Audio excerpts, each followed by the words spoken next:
मैंने अपने कॉलेज के साल लॉस एंजलिस के एक अच्छे होटल में सर्वेंट का काम करते हुए गुजारे थे। उसी होटल में अक्सर एक टेक एग्जीक्यूटिव गेस्ट के तौर पर आता था जो काफी टैलेंटेड था।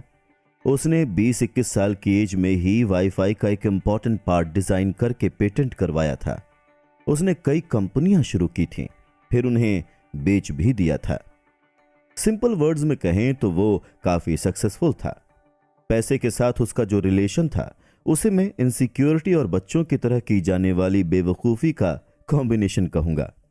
वो टेक एग्जीक्यूटिव अपने साथ $100 के नोटों की मोटी गड्डी लेकर घूमता और हर किसी को दिखाता था, फिर चाहे कोई देखना चाहे या न देखना चाहे। वो जब नशे में धुत होता तब बिना किसी बात के ही अपने पैसे का रौब दिखाता और अपनी अमीरी बताता था। एक दिन उसने मेरे साथ काम करने वाले एक आदमी को कई $1000 दिए और कहा, गली में जो ज्वेलरी शॉप है वहां जाओ और $1000 के सोने के सिक्के लेकर आओ। वो आदमी शॉप पर गया और उसने सिक्के लाकर टेक एग्जीक्यूटिव को दे दिए। 1 घंटे बाद वो टेक एग्जीक्यूटिव और उसके दोस्त हाथ में सोने के सिक्के लिए पैसिफिक ओशन के सामने एक डॉक के चारों तरफ इकट्ठा हुए और उन्होंने सिक्कों को ओशन में फेंकना शुरू कर दिया। वो सब हाथ में लिए सिक्कों को छोटे पत्थरों की तरह उछालते, फिर पानी में फेंकते। इसके बाद वो सिर्फ एंटरटेनमेंट के लिए इस बात पर बहस करते कि किसका सिक्का सबसे दूर गया और फिर जोर से हंसते। कुछ दिनों के बाद उसने होटल के रेस्तरां में एक लैंप तोड़ दिया। मैनेजर ने उसे कहा कि यह लैंप $500 का था और उसे लैंप का पैसा देना होगा। एग्जीक्यूटिव ने मैनेजर से गुस्से में पूछा कि तुम्हें $500 चाहिए, और जेब से नोटों की एक गड्डी निकालकर मैनेजर को देते हुए बोला, ये रहे $5000, इसे पकड़ो और मेरे सामने से दफा हो जाओ। दोबारा कभी इस तरह से मेरी बेइज्जती मत करना। आप सब सोच रहे होंगे कि इस तरह का बिहेवियर कब तक चल सकता है, और इसका आंसर है ज्यादा दिन नहीं। कई सालों बाद मुझे पता लगा कि वो टेक एग्जीक्यूटिव बैंकरप्ट हो गया। यह किताब इस बारे में है कि आप पैसों के मामले में कितना अच्छा मैनेजमेंट करते हैं। यह इस चीज पर कम डिपेंड करता है कि आप कितने इंटेलिजेंट हैं और इस बात पर ज्यादा कि आपका बिहेवियर कैसा है। और जो इंटेलिजेंट है उन्हें भी अच्छा बिहेवियर सिखाना भी बहुत टफ काम है। एक टैलेंटेड इंसान जो अपनी फीलिंग्स और बिहेवियर पर कंट्रोल नहीं कर पाता, उसके केस में बहुत चांस है कि वो एक दिन फाइनेंशियल क्राइसिस से गुजरेगा, और उसके उलट जो फीलिंग्स और बिहेवियर पर कंट्रोल कर लेता है वो बहुत ही रेयर केस में फाइनेंशियल क्राइसिस से गुजरेगा। ऐसे में एक नॉर्मल इंसान जिसे फाइनेंशियल समझ ज्यादा नहीं है, ज्यादा टैलेंटेड नहीं है, वो भी अमीर हो सकता है। उसके लिए उसे बस कुछ प्रैक्टिकल और सोशल स्किल्स की जरूरत होती है। पर आप कैसे अपने पैसों को मैनेज कर सकते हैं और कैसे अमीर बन सकते हैं, इन सब सवालों के जवाब मिलेंगे आपको इस कमाल की audio book the psychology of money के आगे आने वाले एपिसोड्स में। इस किताब को लिखा है फेमस राइटर मॉर्गन हाउसल ने। बिगिनिंग। प्रस्तावना। मेरी पसंदीदा विकिपीडिया प्रविष्टि आरंभ होती है। रोनाल्ड जेम्स रीड एक अमेरिकी फिलैंथ्रोपिस्ट, इन्वेस्टर, जेनिटर और गैस स्टेशन परिचर थे। रोनाल्ड रीड का जन्म वर्मोंट ग्राम में हुआ। वो अपने परिवार से हाई स्कूल पास करने वाले पहले सदस्य थे। वो इसलिए भी और अधिक प्रतिभाशाली थे कि वो प्रतिदिन रास्ते में अन्य लोगों से लिफ्ट लेकर कैंपस जाया करते थे। जो रोनाल्ड रीड को जानते थे, उनके जीवन के बारे में बताने योग्य ज्यादा कुछ नहीं था। उनका जीवन इतना सामान्य था जितना किसी और का हो सकता है। रीड ने 25 वर्षों तक एक गैस स्टेशन में कारों की मरम्मत की और 17 वर्षों तक जेसी पेने में फर्श पर झाड़ू लगाई। 38 वर्ष की आयु में उन्होंने $12,000 में एक 2 बेडरूम वाला घर खरीदा और अपना पूरा जीवन वहीं पर बिताया। 50 वर्ष की आयु में वो विधुर हो गए और उन्होंने फिर दोबारा विवाह नहीं किया। उनके एक मित्र का कहना है कि उनका खास शौक ईंधन की लकड़ी काटना था। वर्ष 2014 में 92 वर्ष की आयु में उनका निधन हो गया और तब जाकर इस विनीत ग्रामीण जैनिटर ने सुर्खियां रचीं। सन 2014 में 28,13,503 अमेरिकी नागरिकों की मृत्यु हुई। इनमें से 4,000 से भी कम लोगों की शुद्ध संपत्ति उनकी मृत्यु के समय $8 मिलियन थी। रोनाल्ड रीड उनमें से एक थे।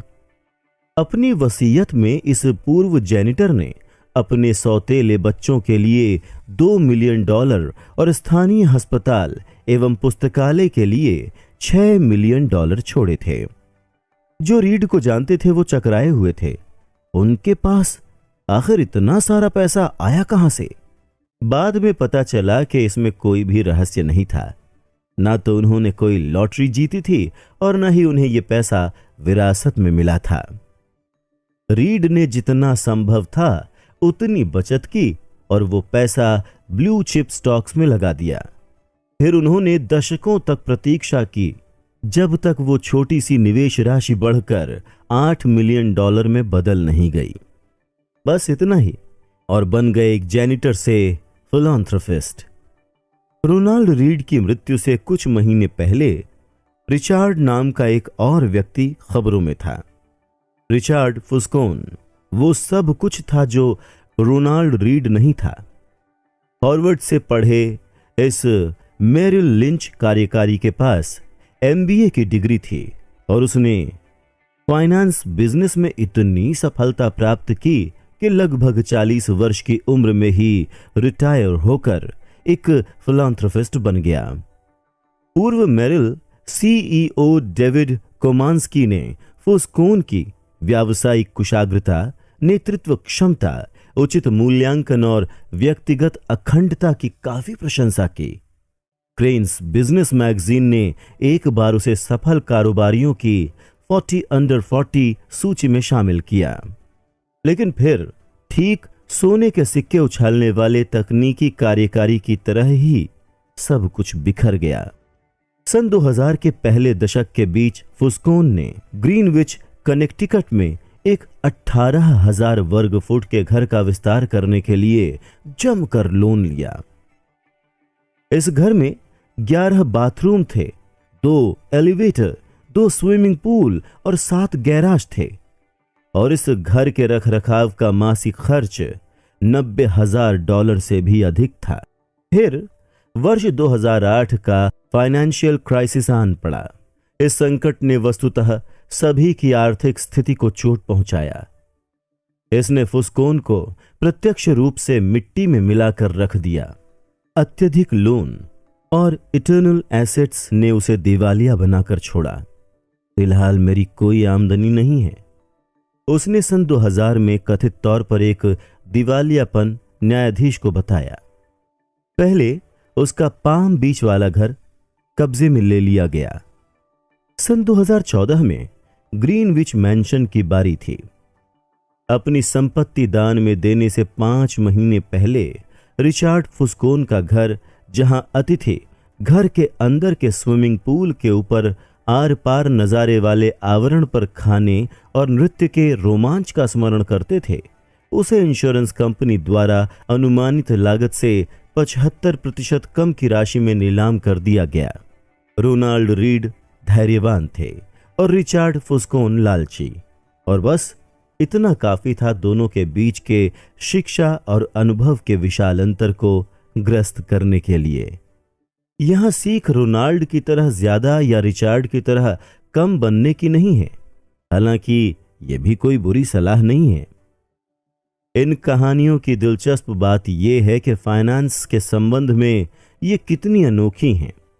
ऐसा कौन सा दूसरा उद्योग है जिसमें एक ऐसा व्यक्ति जो किसी college degree, training, background, formal experience और संपर्कों के बिना किसी ऐसे को पछाड़ दे जिसके पास सर्वश्रेष्ठ शिक्षा, प्रशिक्षण और संपर्क हो?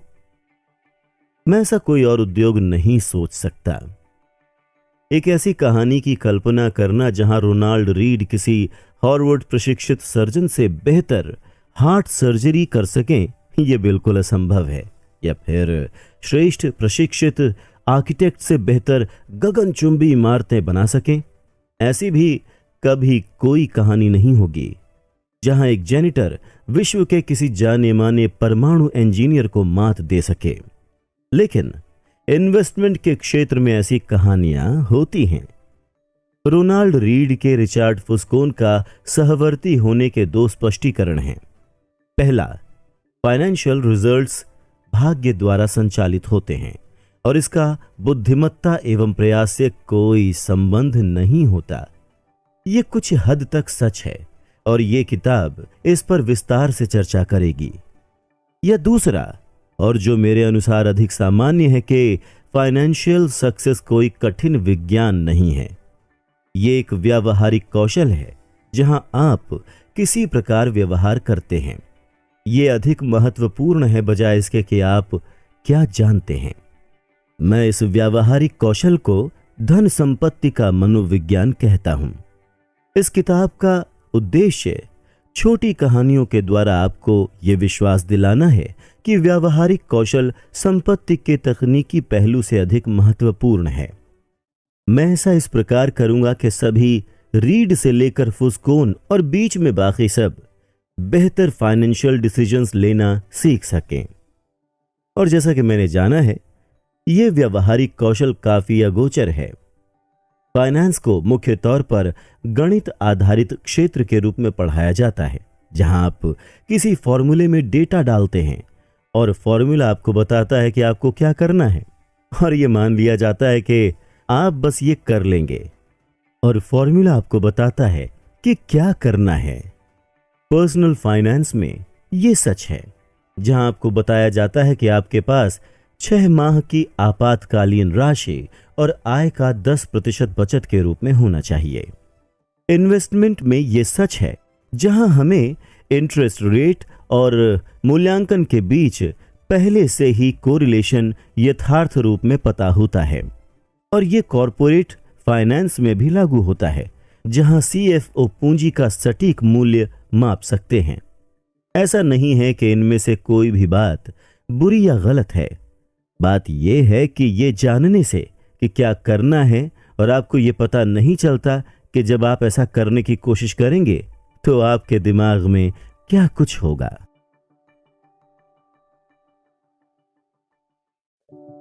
दो विषय ऐसे हैं जो सभी को प्रभावित करते हैं, फिर चाहे आप उसमें दिलचस्पी रखते हो या नहीं।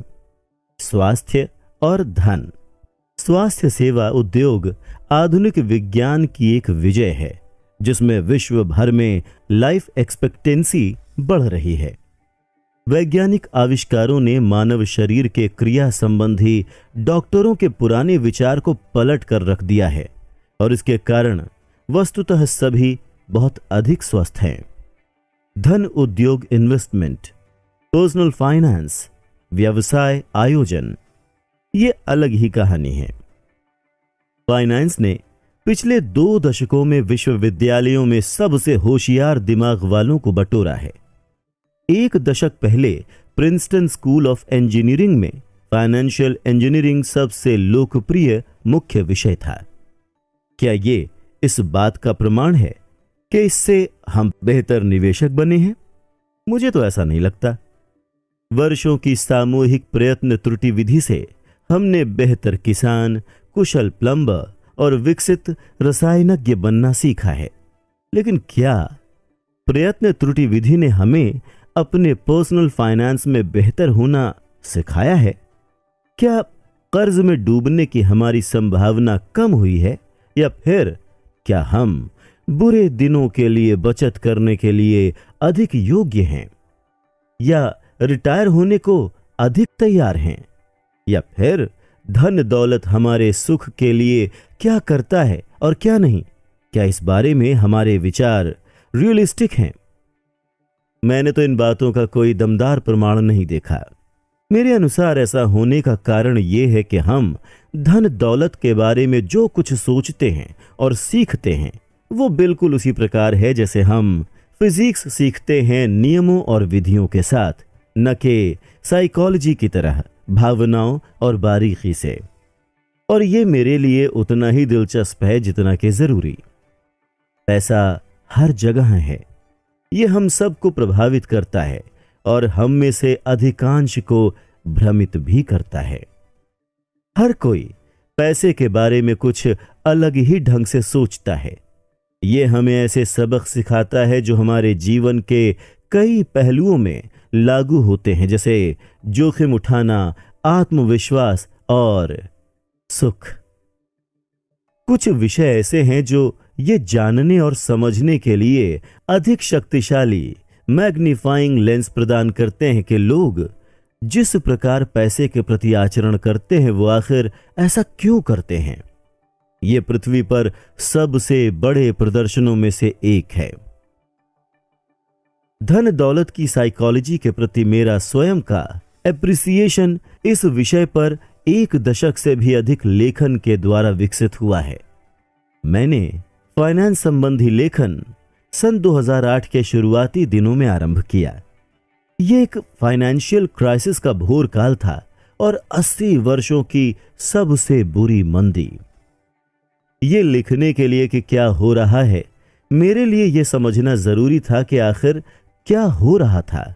लेकिन इस फाइनेंशियल क्राइसिस के बाद सबसे पहली चीज जो मैंने सीखी वो ये थी कि कोई भी एक्चुअल तरीके से नहीं बता सकता था कि क्या हुआ है और क्यों, और इसे लेकर क्या कर सकते थे वो तो दूर की ही बात थी।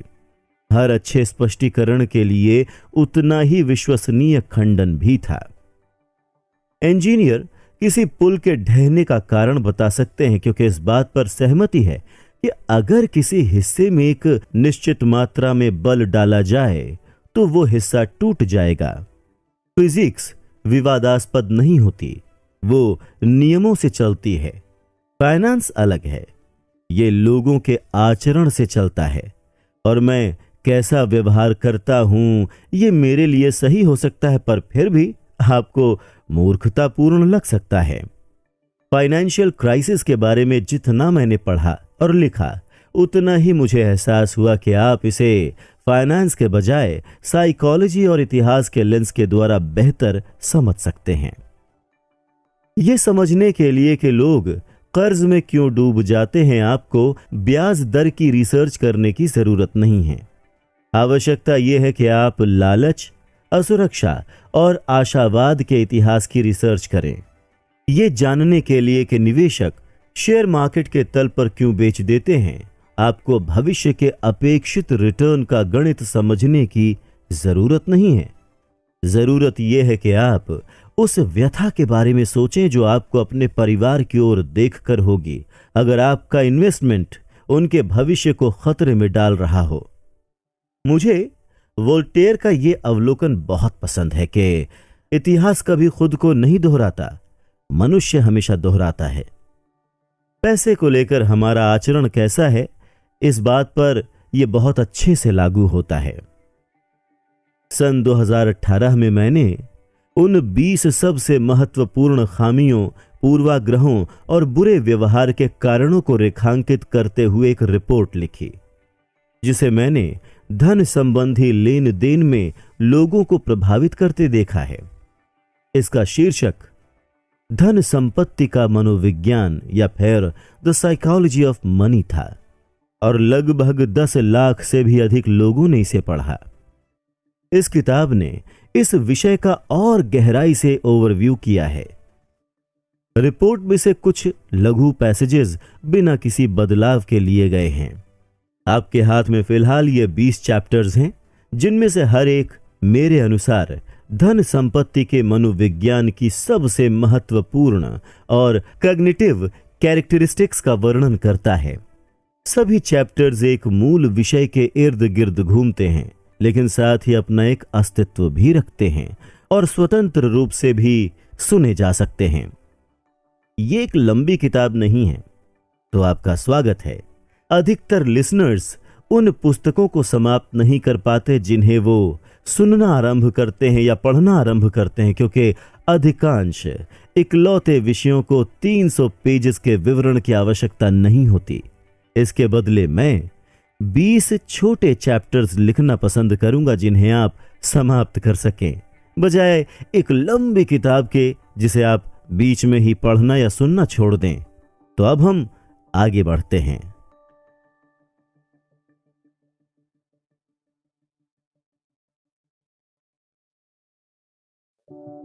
कोई भी मूर्ख नहीं है। धन के साथ आपके व्यक्तिगत अनुभव, संसार में क्या हुआ, शायद उसका 0.0001% मात्र है, लेकिन आपके विचारानुसार संसार कैसे चलता है उसका 80% है। मैं आपको एक समस्या के बारे में बताना चाहूंगा। इसे जानकर आप अपने पैसों के साथ क्या करते हैं इस बारे में बेहतर महसूस करेंगे, और दूसरे अपने पैसों के साथ क्या करते हैं इस बारे में कम जजमेंटल होंगे। लोग पैसों के साथ कुछ मूर्खतापूर्ण हरकतें करते जरूर हैं, लेकिन कोई भी मूर्ख नहीं है। बात असल में यह है कि अलग अलग पीढ़ियों के लोग, जिनका पालन पोषण करने वाले माता पिता की आय अलग है, जीवन मूल्य अलग हैं, जो विश्व के विभिन्न क्षेत्रों में अलग अलग इकोनॉमी में जन्मे, जिन्होंने अलग अलग जॉब मार्केट में विविध प्रकार के प्रोत्साहन और भाग्य का अनुभव किया, वो एक दूसरे से बहुत ही ज्यादा अलग लेसन्स सीखते हैं। दुनिया कैसे चलती है इस बारे में हर किसी का अपना ही अनुभव होता है, और जो आपने अनुभव किया है वो कहीं अधिक प्रभावशाली है उसके मुकाबले जो आप किसी और से सुनते या सीखते हैं। इसीलिए हम सब, आप, मैं और हर व्यक्ति धन दौलत कैसे काम करती है इससे संबंधित अपने मूल्यों के सहारे अपना जीवन गुजारते हैं, और अलग अलग लोगों के लिए इन मूल्यों में जमीन आसमान का फर्क हो सकता है। जो आपको मूर्खतापूर्ण लगे वो मेरे लिए मायने रख सकता है। जो व्यक्ति गरीबी में पला बढ़ा वो जोखिम और रिटर्न के बारे में जैसा सोचता है, वैसा एक समृद्ध बैंकर की संतान चाहे भी तो सोच नहीं पाएगा। एक व्यक्ति जो ऐसे समय में पला बढ़ा जब इन्फ्लेशन की दर अधिक थी, उसने वो अनुभव किया जो उस व्यक्ति को नहीं करना पड़ा जो स्थिर कीमतों के बीच पला बढ़ा। एक स्टॉक ब्रोकर जिसने रिसेशन में अपना सब कुछ गंवा दिया, उसने जो अनुभव किया सन 1990 के दशक की ग्लोरी में काम करने वाला एक तकनीकी कर्मचारी उसकी कल्पना भी नहीं कर सकता। एक ऑस्ट्रेलियन जिसने 30 वर्षों में कोई फाइनेंशियल क्राइसिस देखी ही नहीं, उसने कुछ ऐसा अनुभव किया है जो किसी अमेरिकी नागरिक ने कभी नहीं किया। बस इतना ही नहीं, अनुभवों की ये सूची असंख्य है। आप धन दौलत के बारे में कुछ ऐसा जानते हैं जो मैं नहीं जानता, और इसका विपरीत भी उतना ही सच है। जिन धारणाओं, उद्देश्यों, फोरकास्ट के साथ आप अपना जीवन जीते हैं वो मुझसे अलग हो सकता है। ऐसा इसलिए नहीं है कि हम एक दूसरे से अधिक होशियार हैं या फिर दूसरा अधिक जानकारी रखता है। ऐसा इसलिए है कि हमारे जीवन अलग अलग हैं, जो हमारे विविध और बराबरी के ठोस अनुभवों से रचे हैं। धन के साथ आपके व्यक्तिगत अनुभव, संसार में क्या हुआ, शायद उसका 0.0001% मात्र है, लेकिन आपके विचारानुसार संसार कैसे चलता है उसका 80% है। इसीलिए समान रूप से होशियार लोग इस बात पर बहस कर सकते हैं कि रिसेशन कैसे और क्यों होती है, आपको इन्वेस्ट कैसे करना चाहिए, आपको किसे प्राथमिकता देनी चाहिए, कितना जोखिम उठाना चाहिए वगैरह। सन 1930 के अमेरिकी पारखी अपनी किताब में फ्रेडरिक लुइस एलन ने लिखा कि रिसेशन ने लाखों अमेरिकियों को उनके शेष जीवन काल के लिए अंदरूनी तौर पर प्रभावित किया है, लेकिन अनुभवों की काफी विभिन्नता थी। 25 वर्ष बाद जब जॉन एफ कैनेडी राष्ट्रपति चुनाव लड़ रहे थे, तो एक रिपोर्टर ने उनसे पूछा कि उन्हें महामंदी के बारे में क्या याद है। उन्होंने कहा, मुझे रिसेशन के बारे में कोई प्रत्यक्ष जानकारी नहीं है। मेरा परिवार दुनिया के सबसे धनी परिवारों में से एक था और यह उस समय काफी था। हमारे पास बड़े घर, नौकर चाकर थे और हम बहुत घूमा फिरा करते थे। जो चीज मैंने प्रत्यक्ष रूप से देखी वो बस ये थी कि मेरे पिता ने कुछ और मालियों को सिर्फ इसलिए काम पर रखा कि उन्हें नौकरी मिल जाए जिससे वो अपना पेट भर सकें। मुझे रिसेशन के बारे में कुछ पता नहीं था जब तक मैंने हार्वर्ड में इसके बारे में पढ़ा नहीं था। ये सन 1960 के चुनाव का एक मुख्य मुद्दा था।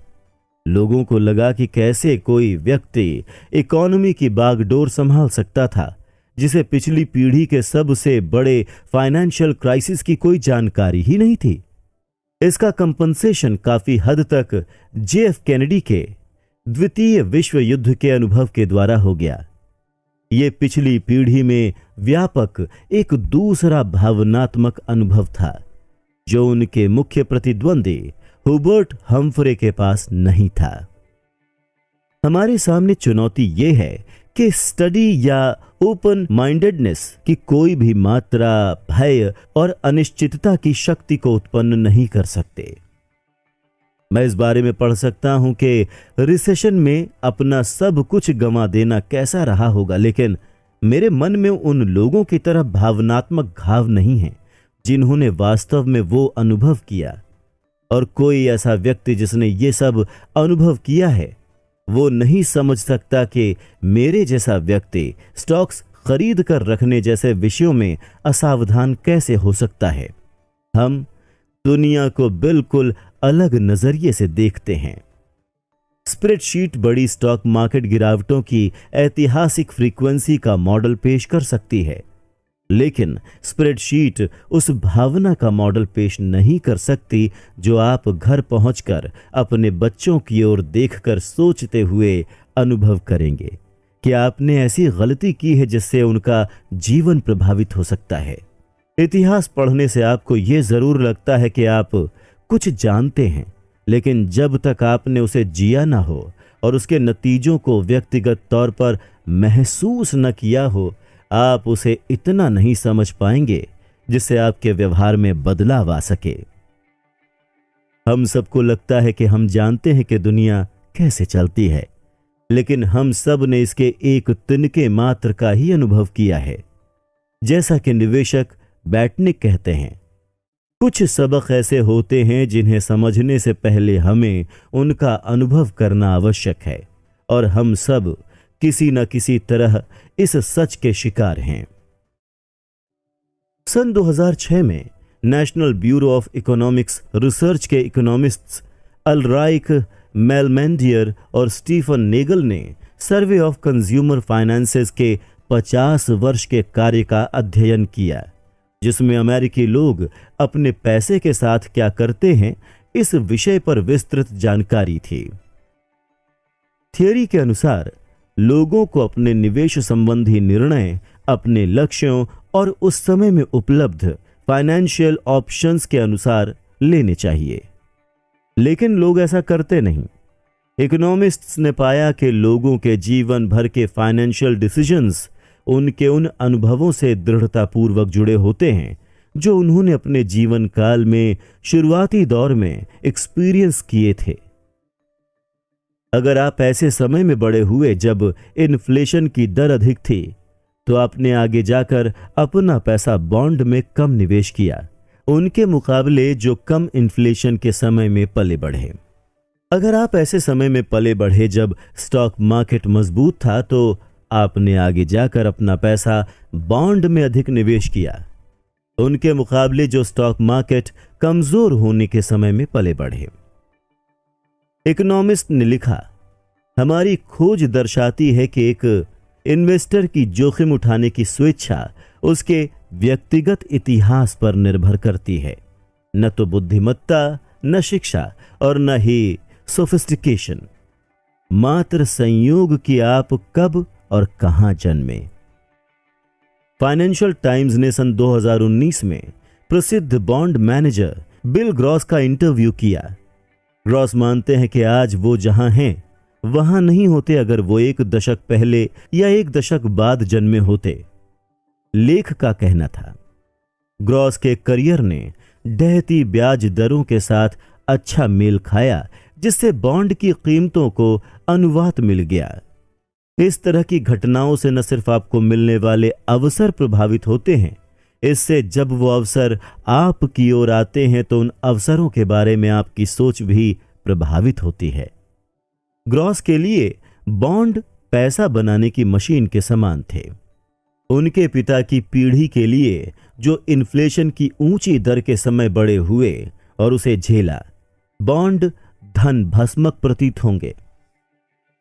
धन दौलत को लेकर लोगों के अनुभवों में जो अंतर है वो छोटा नहीं है। उन लोगों के बीच भी जहां आपको ये अनुभव एक जैसे लगें। अब स्टॉक को ही लीजिए। अगर आपका जन्म सन 1970 में हुआ, आपकी किशोरावस्था और युवावस्था के समय S&P 500 लगभग 10 गुना बढ़ा, इन्फ्लेशन समायोजित होकर। ये एक अद्भुत प्रतिफल है। अगर आपका जन्म सन 1950 में हुआ तो मार्केट आपकी किशोरावस्था और युवावस्था के समय इन्फ्लेट होकर कहीं भी नहीं गया। लोगों के ये दो अलग समूह अपने जन्म का वर्ष अलग होने के कारण स्टॉक मार्केट को लेकर विविध दृष्टिकोण के साथ अपना जीवन गुजारते हैं। या इन्फ्लेशन, अगर आपका जन्म सन 1960 में अमेरिका में हुआ, आपकी किशोरावस्था और युवावस्था के समय जब आप अपने युवा संवेदनशील वर्षों में इकोनॉमी के ज्ञान का आधार विकसित कर रहे थे, इन्फ्लेशन ने कीमतें 3 गुना बढ़ा दी। ये बहुत होता है। आपको गैस लाइनें और वेतन याद रहते हैं, वेतन जो पिछली बार के मुकाबले और कम दिन चलता है। लेकिन अगर आपका जन्म सन 1990 में हुआ, आपके पूरे जीवन में इन्फ्लेशन की दर इतनी कम रही कि शायद कभी इसका विचार आपको छूकर भी न गुजरा हो।